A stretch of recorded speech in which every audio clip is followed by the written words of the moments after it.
मन में कि भैया क्या करें, अगर ऐसी सिचुएशन होगी तो क्या करें? तो अपने घर को किराए पर देने से पहले मकान मालिक को अगर एग्रीमेंट एक्सपायर हो चुका है तो उसको रिन्यूअल कराएँ।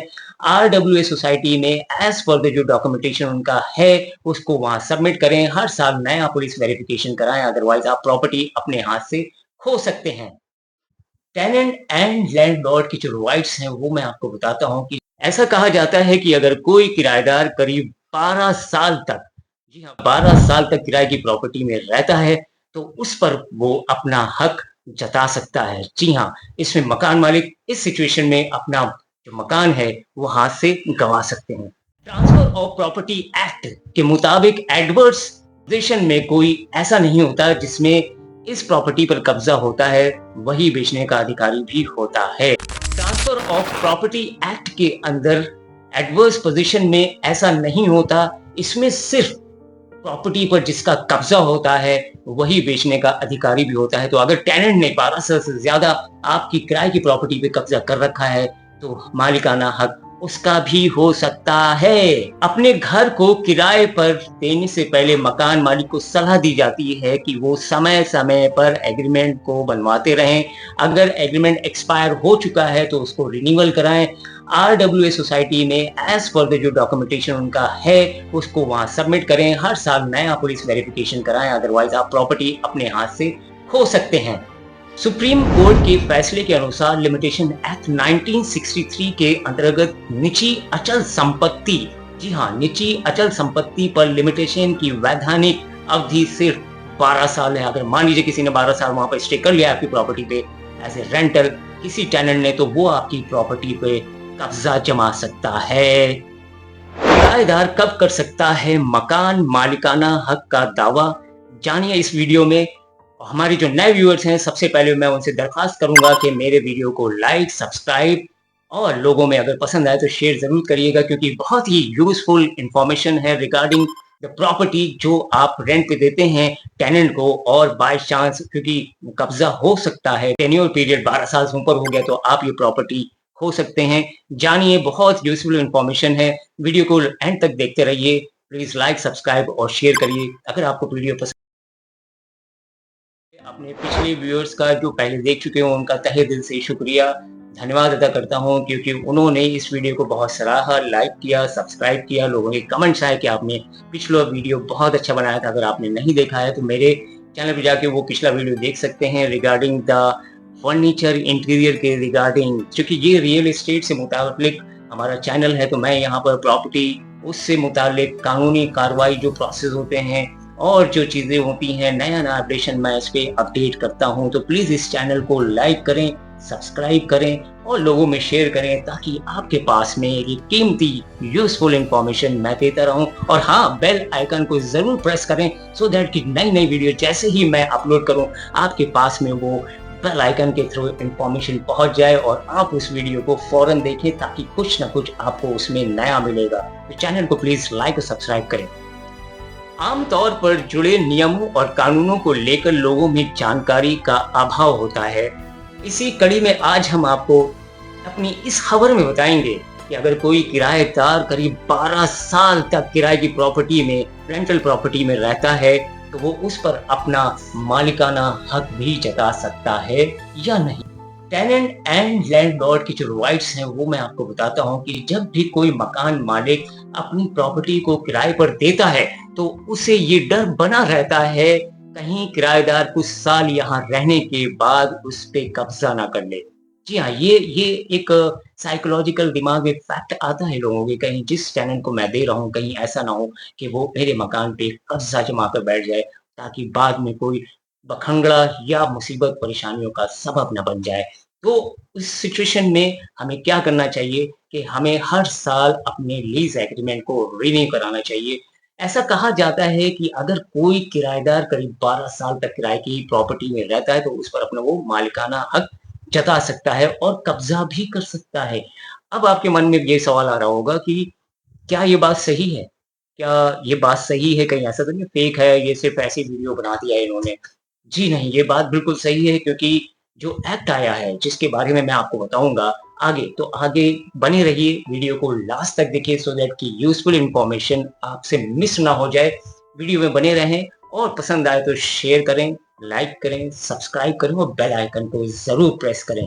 क्या कहता है कानून? अगर देखा जाए तो किराएदार किसी भी प्रॉपर्टी पर हक नहीं जमा सकता, उसका कोई भी लीगल राइट नहीं है। किराएदार का मालिक की प्रॉपर्टी पर कोई हक नहीं होता है, लेकिन इसका मतलब ये नहीं कि ऐसा नहीं कर सकता है। कुछ मामलों में किराए पर रहने वाले व्यक्ति उस पर अपना हक जाहिर कर सकते हैं। ट्रांसफर ऑफ प्रॉपर्टी एक्ट, जी हाँ, ट्रांसफर ऑफ प्रॉपर्टी एक्ट के मुताबिक एडवर्स पोजीशन में ऐसा नहीं होता। इसमें जिस पर प्रॉपर्टी का कब्जा होता है वही उसका मालिक बन जाता है और वही उसका अधिकारी कहलाता है कानूनी तौर से। तो कैसे कर सकता है कब्जा, ये मैं आपको बता रहा हूँ और आगे वीडियो में बने रहिए। भाई साहब, कब कर सकता है कब्जा? ये सवाल आ रहा होगा जो लैंडलॉर्ड है, जो ओनर है, उनके दिमाग में कि कैसे वो कब कर सकता है वो कब्जा। जो टेनेंट जिसको हमने मकान दिया है वो कब्जा भी कर सकता है भैया? हाँ, कर सकता है। ट्रांसफर ऑफ प्रॉपर्टी एक्ट 1963 के अकॉर्डिंग इसको हल्के में मत लेना मेरे दोस्त। अगर कोई 11 साल से ज्यादा समय से रह रहा है आपकी प्रॉपर्टी में और उस प्रॉपर्टी पर अधिकार भी जमा सकता है। इसके उलट अगर कोई किराएदार है और मकान मालिक समय समय पर रेंट एग्रीमेंट को रिन्यू करता है, नई फॉर्मेलिटीज के साथ में आरडब्ल्यू में जमा करता है, नया पुलिस वेरिफिकेशन कराता है, नया पुलिस वेरिफिकेशन कराता है, तो उसमें कोई दिक्कत का सामना नहीं करना पड़ेगा। इस स्थिति में कोई भी व्यक्ति उनकी संपत्ति पर कब्जा नहीं कर सकता है, ये फैक्ट है। अब सवाल आता है मन में कि भैया क्या करें, अगर ऐसी सिचुएशन होगी तो क्या करें? तो अपने घर को किराए पर देने से पहले मकान मालिक को सलाह दी जाती है कि वो समय समय पे रेंट एग्रीमेंट बनवाते रहें। ऐसा करने से आपके पास एक सबूत के तौर पर एक डॉक्यूमेंटेशन रहेगा कि मैं अपनी प्रॉपर्टी को किसी दूसरे व्यक्ति को किराए पर दे रखी है। इस स्थिति में कोई भी किराएदार उस प्रॉपर्टी पर मालिकाना हक नहीं जता सकता है। सुप्रीम कोर्ट के फैसले के अनुसार लिमिटेशन एक्ट 1963 के अंतर्गत निजी अचल संपत्ति पर लिमिटेशन की वैधानिक अवधि 12 साल की है। वहीं सरकार अचल संपत्ति के मामले में ये अवधि 30 साल की है। बता दें कि अगर किसी व्यक्ति ने अचल संपत्ति 12 साल से अधिक समय से कब्जा कर रखा है तो वो प्रॉपर्टी उसी कब्जेदार की प्रॉपर्टी कानूनी तौर पे कहलाई जाएगी। तो आप इन बातों का ख्याल रखें। तो मैंने यहाँ पर ब्रीफ किया कि किस तरीके से कौन से एक्ट के अकॉर्डिंग कैसे प्रॉपर्टी कौन कब्जा कर सकता है और उसमें क्या क्या प्रिकॉशंस आपको लेनी है as a landlord, as a owner, कि आपकी प्रॉपर्टी पे कब्जा ना हो। तो ये बात को आप अपने बिल्कुल दिमाग में फिट कर लीजिए कि जब भी आपकी कोई रेंटल प्रॉपर्टी है तो उसको देने से पहले ये फॉर्मेलिटीज को जरूर पूरी करिए। और हाँ, आपने जिस प्रॉपर्टी डीलर, एसोसिएट या कंसल्टेंट से प्रॉपर्टी को लिया है, रेंट पे दिया है, तो उससे आप बोलिए कि ये काम को रिन्यूअल कराएं और उसकी जो एक नॉमिनल फीस होती है उसको आप उसको दे सकते हैं। होता क्या है कि टेनेंट और जो ओनर हैं वो प्रॉपर्टी जब आपस में रेंट पे ले लेते हैं, दे देते हैं, तो वो चाहते हैं कि भाई अब पैसे का फालतू खर्चा ना हो और फालतू की ब्रोकेज ना ले। लेकिन एज ए अगर आप देखें तो जो वर्क काम किया है एसोसिएट ने आपके लिए, वो साल का जो 11 महीने का एग्रीमेंट था उसमें उसकी विटनेस थी।